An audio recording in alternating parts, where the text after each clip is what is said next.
సూర్య, నిన్ను గెలవనికి ఎవరో వచ్చిండ్రు. ఏంది ఆలోచిస్తున్నావు? నిన్నెవ్వరు గెలవక్క 4 ఏళ్ళాయ. పోయి కలవరాదు.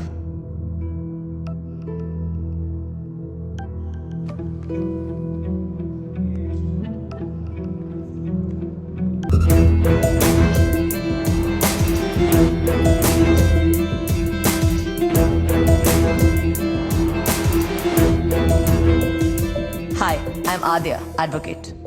ఒక 6 months నుంచి మీ కేసు స్టడీ చేస్తున్నాను. మీ బెయిల్ గురించి మాట్లాడడానికి వచ్చాను. ఎక్స్క్యూజ్ మీ, ఎప్పుడు బయటకు వెళ్తానని 5 ఏళ్ళుగా ఓపిక్గా వెయిట్ చేస్తున్నావు. నీ కోసం వచ్చిన లాయర్తో ఒక 5 minutes మాట్లాడే ఓపిక లేదా?